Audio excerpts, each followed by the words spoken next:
Bonjour tout le monde, me voici aujourd'hui de nouveau avec Maëla Gaëa. Bonjour étoile lumineuse.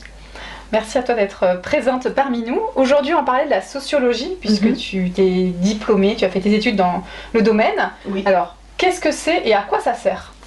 Alors avant tout, ça sert à comprendre la société en fait. Pas forcément comme la psychologie, juste l'être humain, l'individu, mais les groupes d'individus. Et c'est plus pour essayer de comprendre les comportements. D'accord. Comment en fait certains comportements se créent, comment les groupes, les sous-groupes en fait, comment ils arrivent à se former et pourquoi. Quelles sont les tendances, toutes les tendances sociales. Et comment celles-ci se créent, où sont les racines de ces tendances sociales. D'accord. C'est une observation, on va dire à la loupe, d'un fonctionnement de groupe. Oui, oui. D'accord. Et en fait, il y a plein de sous-domaines en sociologie. Par exemple, moi j'ai fait sociologie de la jeunesse, donc c'était focalisé surtout sur les mouvements de la jeunesse, la transition à l'âge adulte, pourquoi il y a certains groupes de jeunes qui s'insèrent mieux que d'autres dans la vie adulte et économique. Mais il y en a qui vont analyser par exemple la sociologie de la culture, de l'environnement, les groupes politiques. Il y a plein de sous-domaines. D'accord. Mais oui, c'est très riche. Énormément. Ok. Énormément. En fait, on comprend tous les différentes niches de la société, comment c'est fabriqué. Et ce qui surtout aide vraiment avec la sociologie, c'est de prendre en fait le recul du système social, de la société, et de voir la structure, toutes les différentes structures et les différents mécanismes qui sont cachés derrière la société en fait. Okay. Ça permet vraiment de voir la matrice. Et ensuite d'observer le fonctionnement de cette matrice, comment ça fonctionne, et de voir en fait tous les mécanismes qui sont connectés et interconnectés. Donc on est un peu comme un oiseau qui vole au-dessus d'une ville et on voit en fait toutes les routes même cachées, les bâtiments cachés. D'accord, oui, ça donne une lecture plus profonde d'un fonctionnement qu'on pourrait banaliser comme les jeunes sont feignants, d'avoir des phrases un peu clichés comme ça, voilà, les personnes âgées sont sédentaires, enfin des idées préconçues, alors qu'en affinant avec la sociologie, on se rend compte si c'est vrai, pourquoi, comment ça vient, et si c'est faux, pourquoi aussi on répand aussi les idées reçues peut-être comme ça.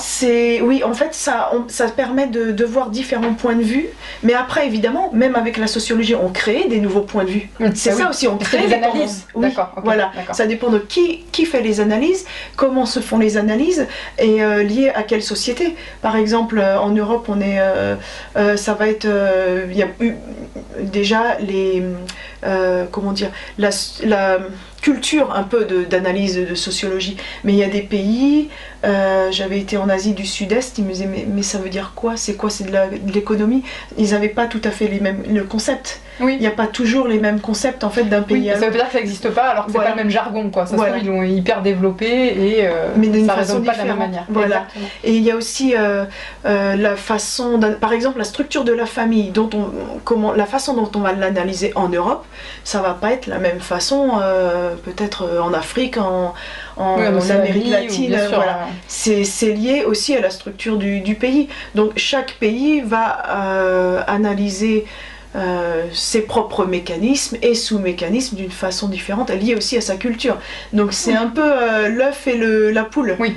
C'est complexe et en même temps ça a l'air fascinant quand même. Hein. Ah oui, mais c'est sans fin, c'est sans fin. Tu peux étudier les sociétés, mais sans fin. Et ça, c'est lié un peu à l'anthropologie aussi, qui est les cultures plus tribales, on peut dire, comme ça. Des peuples, ce qu'on appelle finalement plus petits, mais... qui fonctionnent par eux-mêmes et qui ne sont pas liés à tout ce qui est occidentalisé, avec le capitalisme et tout ça. C'est des sociétés qui... Ou pas forcément ? Oui, pas forcément, mais... c'est plus en fait, on se met dans l'équivalent d'être avec ces différents peuples pour voir en fait de l'intérieur comment ils fonctionnent. D'accord, donc c'est un peu différent. Au-dessus, on est dedans et on voit comment ça fonctionne. C'est un peu différent en fait l'approche, mais c'est quand même à peu près c'est assez proche disons. Ok, alors dernière question. Comment fait-on pour recueillir des données quand on est sociologue? Est-ce qu'il faut qu'on fasse des questionnaires et qu'on donne aux gens? Et comment concrètement ça se passe ce recueil de données? Il y a plusieurs méthodes. On peut faire des interviews par exemple, donc ce qu'on appelle les méthodes qualitatives. Donc souvent on va vers les gens pour recueillir les données. Ok. Et ça peut être direct, donc interview, ou alors avoir un groupe de personnes et poser une question et on voit par rapport au débat Oui, comment ça ce qui se réagit. passe. D'accord. Et sinon, il y a les questionnaires qu'on peut avoir vraiment questionnaire à petite échelle, ou alors ce qu'on appelle en données quantitatives, et ensuite on peut avoir donc données quantitatives à petite échelle ou à très grande échelle avec ce qu'on appelle le big data, puis ensuite se poser des questions sur ces données et chercher à creuser, donc en faisant des interviews pour voir comment ça se recoupe. Okay. Enfin, c'est sans fin en fait. Oui, on peut les approches sont variées pour bien être sûr d'avoir une donnée fiable, si je puis dire. Mais on a tendance à prendre tout ça pour acquis, dire ah bah d'après ces données il y a ce résultat, donc c'est comme ça. Mais non, en fait, c'est l'approche de la donnée qu'on prend vraiment par rapport à la science pour complètement acquis, alors qu'en réalité, c'est pour nous donner un aperçu qu'il faudrait ensuite creuser et analyser plus en profondeur. Donc on dit, ok, d'après ces données, il se passe ça, mais est-ce que c'est vraiment... est-ce qu'on peut transposer ça sur la réalité? C'est pas la réalité entière. Mais c'est une base de la réalité, c'est une voilà. partie, mais ça n'en fait pas la réalité au sens global. Voilà, exactement. Donc après, il faut pas non plus se baser que là-dessus. Il faut aussi faire sa part d'analyse personnelle, de dire ok, là il y a une part de réalité, mais on sait très bien qu'il y a des nuances. Des nuances. Ouais, c'est intéressant, c'est un joli mot.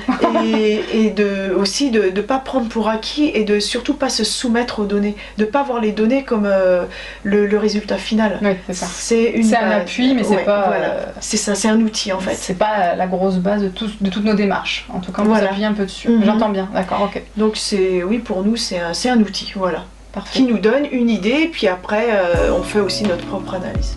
Ok, très bien. Je te remercie beaucoup pour ces informations. De rien. Ça met un petit peu de lumière sur la sociologie. Merci à vous de nous avoir écoutés. Merci à vous tous. Au revoir.